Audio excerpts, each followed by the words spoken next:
ভারতের ছাত্র ফেডারেশন কলকাতা জেলা কমিটি এই কর্মসূচি আজকের এই পথসভা এখানে সংগঠিত করছে।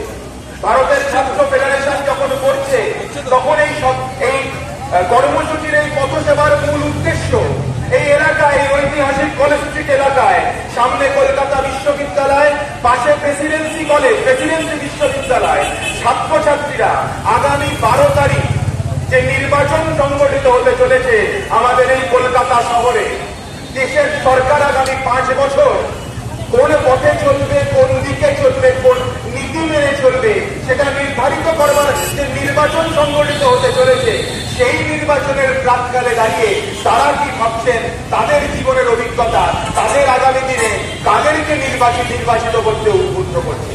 আমরা ভারতের ছাত্র ফেডারেশন গলাবাজি করে কোনো চ্যালেঞ্জ ছুটতে আসি।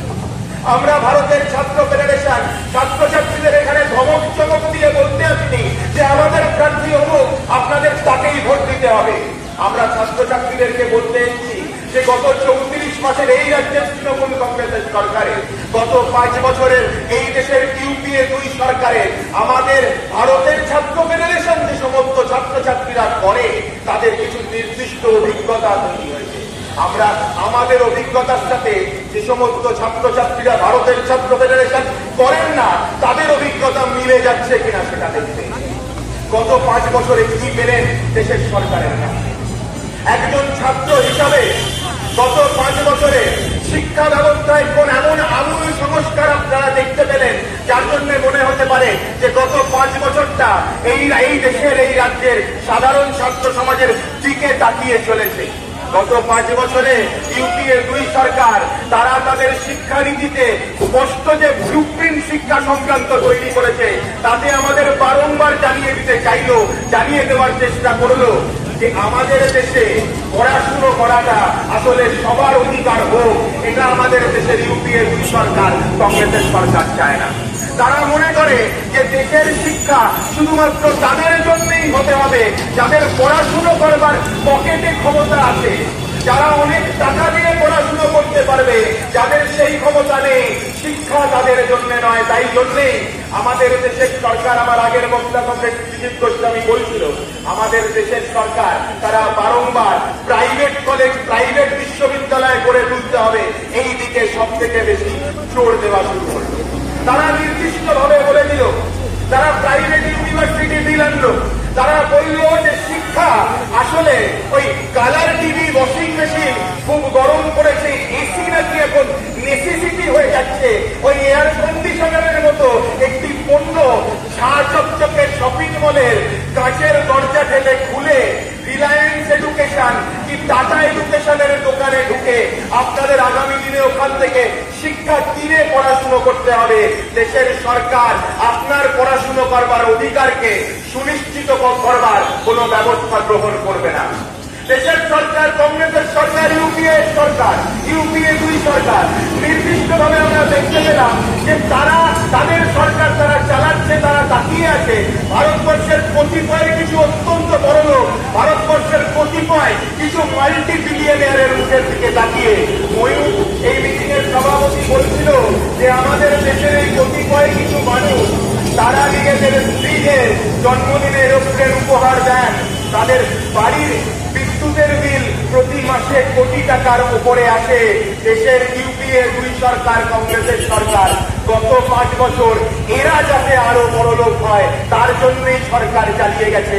আমার আপনার মতো যারা সাধারণ মানুষ, আমার আপনার মতো যাদের বাবা মাকে উদয়াস্ত খেটে তার পড়াশুনো করবার অধিকার সুনিশ্চিত করতে হয়েছে, আমার আপনার মতো যারা পড়াশুনো করছি এই স্বপ্ন চোখে নিয়ে যে পড়াশুনো করে চাকরিটা পেলে নিজের বাবা মা বুড়ো হলে সেই পরিবারের ভরসা আমি তৈরি হব, আমাদের দিকে তাকিয়ে দেশের সরকার তার শিক্ষানীতি, তার সরকার পরিচালনা চালায়।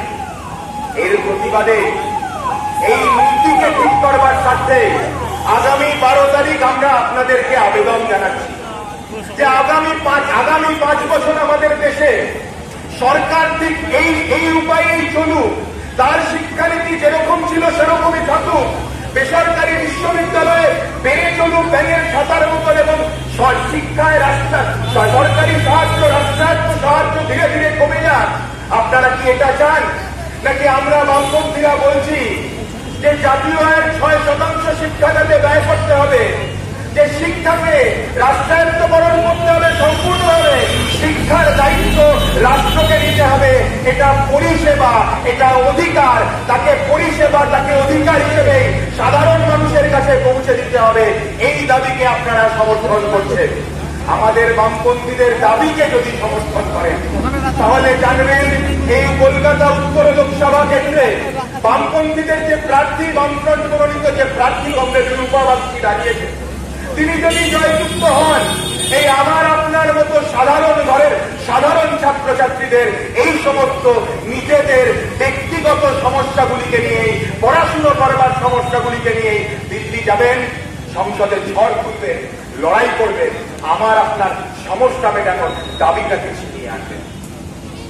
আগের বক্তারা বলছিলেন যে এই ইউপিএ সরকার, কংগ্রেসের সরকার, এই সরকার তার একদম শেষ অবস্থায় এই মুহূর্তে বলে মনে হচ্ছে, তাই জন্য কিছুটা ডানায় বাতাস পেয়ে গুজরাট থেকে উড়ে এসছেন সারা পৃথিবী, সারা দেশের রাজা হবেন বলে বিজেপি দলের নরেন্দ্র মোদী তিনি বলছেন যে তিনি নাকি আলাদা, তাই তাকে নির্বাচিত করা উচিত। আমরা তাই একবার মিলিয়ে রেখে দিতে চাই যে এই রাহুল গান্ধী, মনমোহন সিং এর, এই কপিল সিব্বলদের ইউপিএ 2 সরকারের থেকে আদপে আসলে আমাদের মতো ছাত্রছাত্রীদের জন্য নরেন্দ্র মোদী আলাদা না আলাদা নন, বিজেপির সরকার আলাদা না আলাদা নন।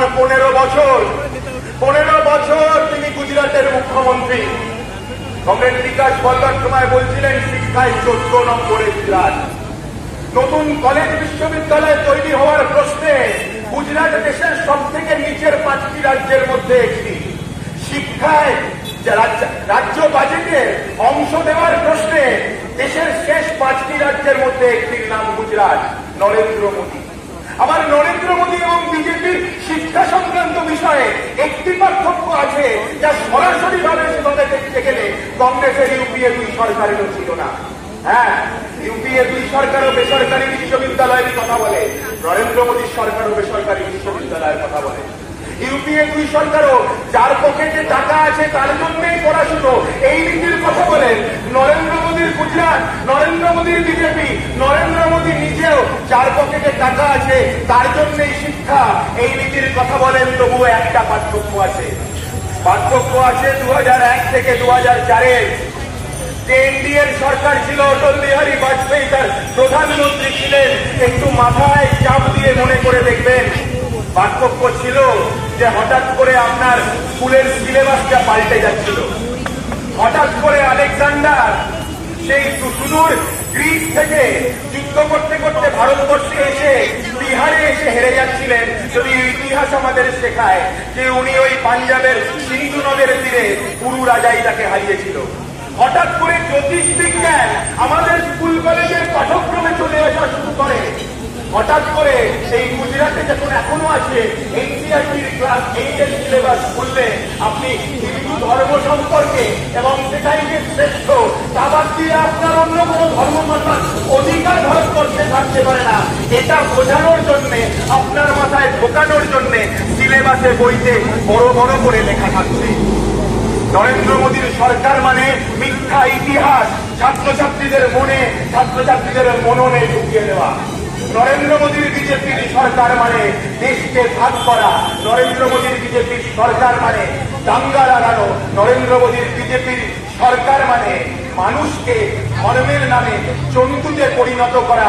2002 সালে গুজরাটের গোদরাতে একটি রাতে গুজরাটের অসংখ্য মানুষকে তিনি যেরকম জন্তুতে পরিণত করেছিলেন, যারা রাতারাতি অন্য ধর্মে বিশ্বাস করে বলে কিছু মানুষকে কেটে কুপিয়ে খুন করে ফেললো, কিছু শিশুকে মাফ করবে, তারা শিশু তখন নয়, অন্তঃসত্ত্বা মায়ের পেটের ভ্রূণ, তাদেরকে হত্যা করলো। নরেন্দ্র মোদীর সরকার মানে সারা ভারতবর্ষের মধ্যিখান দিয়ে অজস্র ফাটল দিয়ে রক্তের বন্যা বয়ে যাওয়া, দাঙ্গার ভিত্তিতে, ভাগাভাগির ভিত্তিতে দেশটা টুকরো টুকরো হয়ে থেকে যাওয়া। গত 34 মাস আমাদের রাজ্যের তৃণমূল কংগ্রেসের সরকার চলেছে, অনেক আশারই অনেক মানুষ। 2011 সালের 13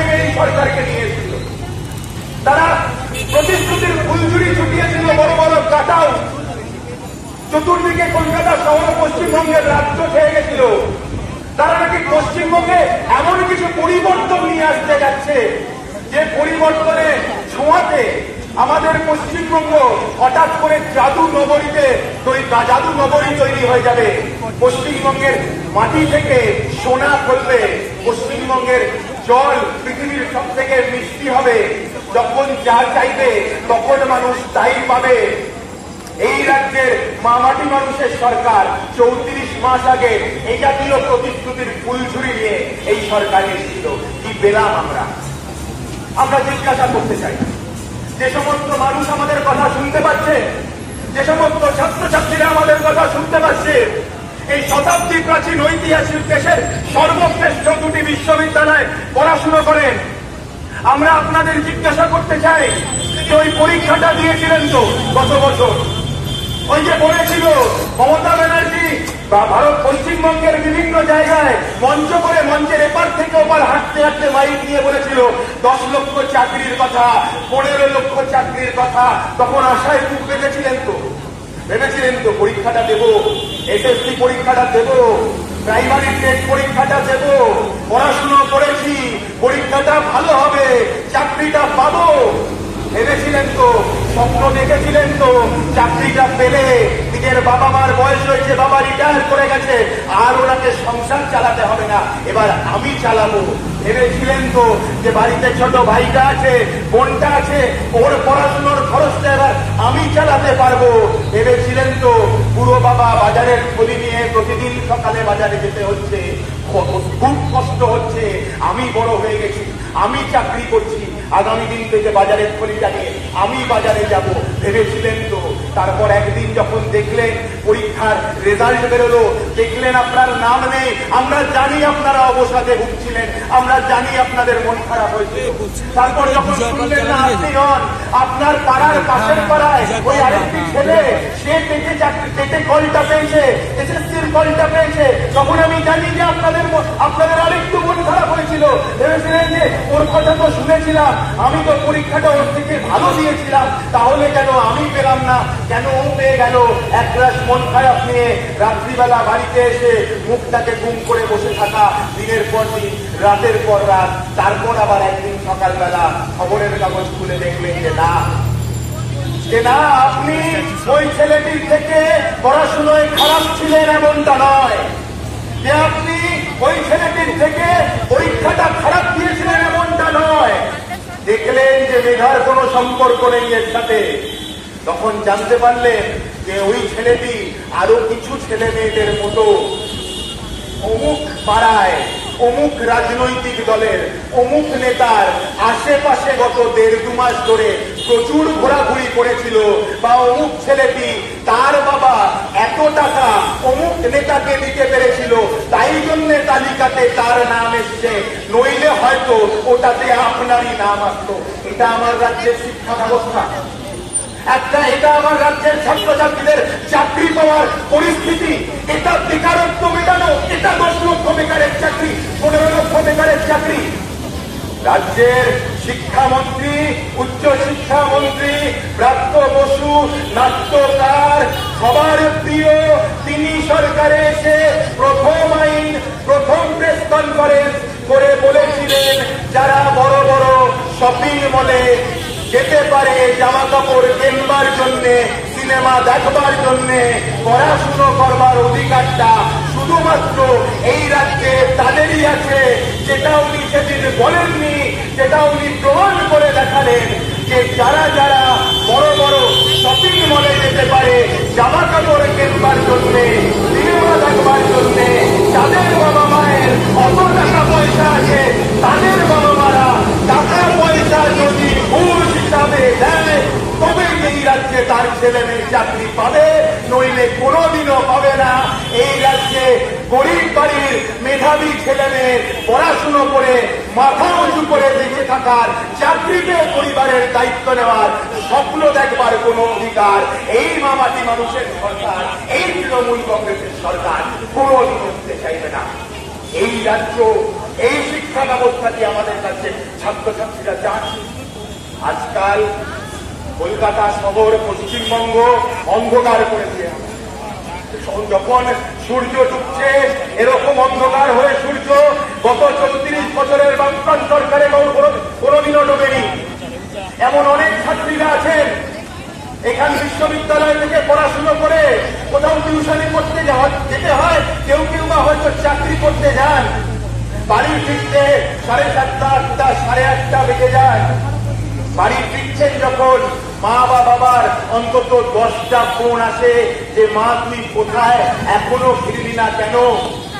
এই রাজ্যে গত 34 মাসে তারা এই রাজ্য কৃষিতে প্রথম থেকে পিছিয়ে আসছে, শিক্ষায় প্রথম থেকে পিছিয়ে আসছে, স্বাস্থ্যে প্রথম থেকে পিছিয়ে আসছে, কিন্তু ধর্ষণের শেষ থেকে এগোচ্ছে, এগোতে এগোতে 1 নম্বরে এসে পৌঁছেছে।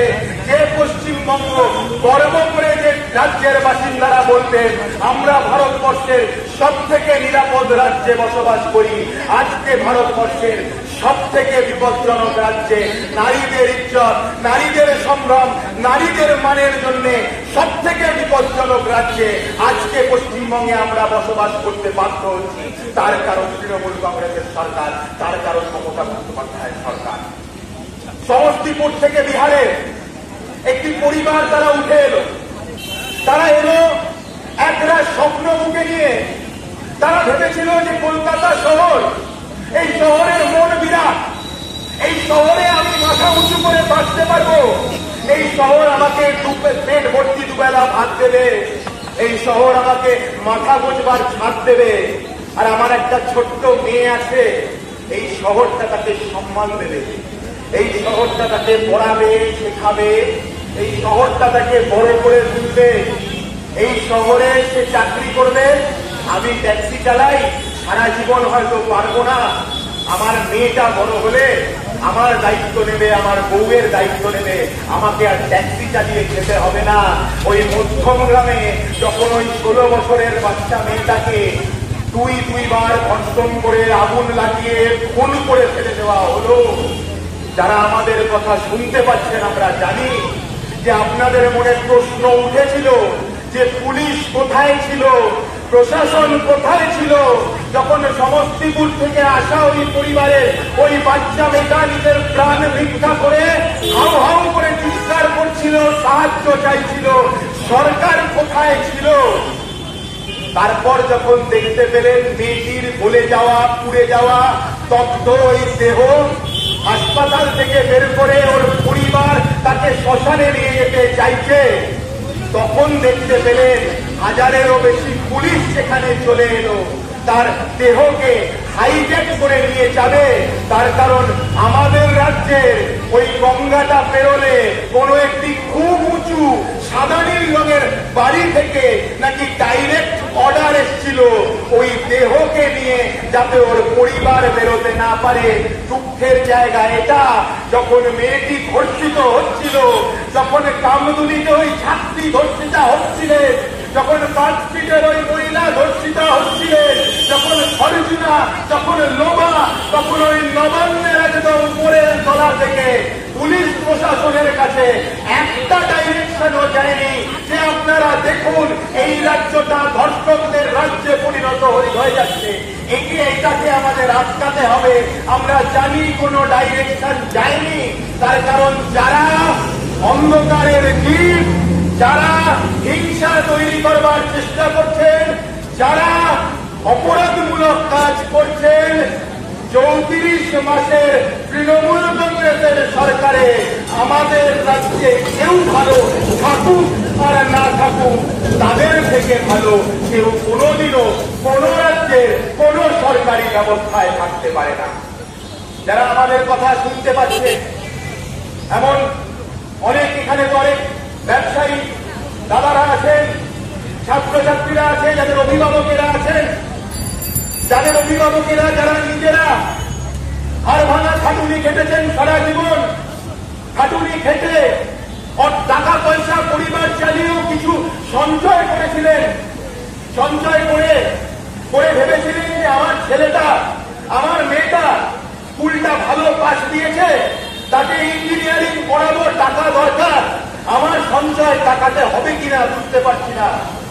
ভেবেছিলেন যে মেয়েটার বিয়ের বয়স হয়েছে, তার একটা ভালো বিয়ে দিতে হবে, খরচাপাতির দরকার আছে, টাকাটা জোগাড় করা একটু সমস্যার বিষয় হয়ে যাচ্ছে, অনেকে আছেন ভেবেছিলেন বাবার হট করে শরীর খারাপ, একসাথে অনেকটা টাকা লাগবে, কোত্থেকে জোগাড় করে উঠবো বুঝতে পারছি না। খবরের কাগজে টিভিতে বিজ্ঞাপন দেখতে পেলে কোট প্যান্ট পরে হাত জোর করে আপনাদের সামনে এসে কিছু ব্যক্তি বলতে শুরু করলেন, আমাদের ব্যবসায় টাকা রাখুন, রাতারাতি ডবল করে দেব, রাতারাতি 3 ডবল করে দেব। আর তারপর যখন আপনার মনে আস্তে আস্তে আশা তৈরি হচ্ছে, তবুও কোথাও জানি না বিশ্বাস করতে একটু অসুবিধা হচ্ছে, তখন দেখলেন 34 মাস আগে 2011-তে যাদের অত্যন্ত ভরসা করে সরকারে নিয়ে এসেছিলেন, সেই সরকারের নেতা মন্ত্রীরা সেই কোট প্যান্ট পরা ব্যবসায়ীদের পাশে দাঁড়িয়ে বিগলিত হাসি হেসে এই আপনাদেরকে বলছিল যে আমি এদের সাথে আছি, আমি জানি এরা ভালো, এরা বিশ্বাসযোগ্য, আপনারা এদের কাছে আপনার টাকা রাখতে পারেন, এরা রাতারাতি তাকে 2 গুণ, তাকে 3 গুণ করে দেবেন। তাদের মন্ত্রীদের ওপর বিশ্বাস রেখে, নেতাদের ওপর বিশ্বাস রেখে, চ্যানেল টেনের ওপর বিশ্বাস রেখে, কলম কাগজের ওপর বিশ্বাস রেখে যখন আপনি আপনার টাকা রাখলেন, 6 মাসের মধ্যে আবার খবরের কাগজ খুললেন, দেখলেন যে যার কাছে টাকা রেখেছিলেন তিনিও হাওয়া হয়ে গেছেন, আপনার টাকাও হাওয়া হয়ে গেছে। আপনি নিজের জীবনের সমস্ত গচ্ছিত অর্থ লুট হয়ে যাওয়া দেখে যখন প্রায় ভেঙে পড়েছেন, তখন রাজ্যের মুখ্যমন্ত্রী আপনাকে এসে বলল, যা গেছে তা গেছে, বরং সিগারেট খান, সিগারেট খেয়ে রাজস্ব তৈরি করেন, সেই রাজস্ব থেকে আমানতকারীদের টাকা ফেরত দেওয়া হবে। সিগারেট খেয়ে খেয়ে রাজ্যের মানুষের ফুসফুস ফুটো হয়ে গেল, আজ অব্দি একজন আমানতকারীও কোনো টাকা ফেরত পেল না। আর আজকে দেখতে পাচ্ছেন ওই ইডি এসেছে বলে যে যা গেছে তা গেছে, তখন তিনি বলেছিলেন, কারণ তিনি জানতেন যে যা গেছে তা তাদের কাছেই গেছে, আর যাদের গেছে তারা এই রাজ্যে গলায় দড়ি দিয়ে আত্মহত্যা করেছেন, আর কোনো বিকল্প কোনোদিনও খুঁজে না পেয়ে। এখানকার মানুষ যারা শুনতে পাচ্ছেন, তারা যদি মনে করেন যে চিটফান্ডগুলির বিরুদ্ধে অবিলম্বে সিবিআই তদন্ত হওয়ার প্রয়োজনীয়তা আছে, যদি আসাম করতে পারে, ত্রিপুরা করতে পারে, উড়িষ্যা করতে পারে, তাহলে কেন তৃণমূল কংগ্রেসের এই পশ্চিমবঙ্গ করতে পারে না? তিনি বলছেন যে চিটফান্ড নাকি বামফ্রন্ট বলে তৈরি হয়েছিল। আমরা বলছি যে বামফ্রন্ট বলে তৈরি হয়েছিল কি হয়নি তাতে বামপন্থীদের কোনো ভয় নেই। সিবিআই ডাকুন, দুধে দুধ কা দুধ, পানি কা পানি হয়ে যাবে। যদি শাস্তি বামপন্থীদের পেতে হয় তারা পাবেন, কিন্তু যদি শাস্তি আপনাদের পেতে হয়, পালানোর কোনো পথ আপনাদের আমরা দেব না। যদি আপনারা চান সিবিআই তদন্ত হোক, দোষীদের চরমতম শাস্তি হোক,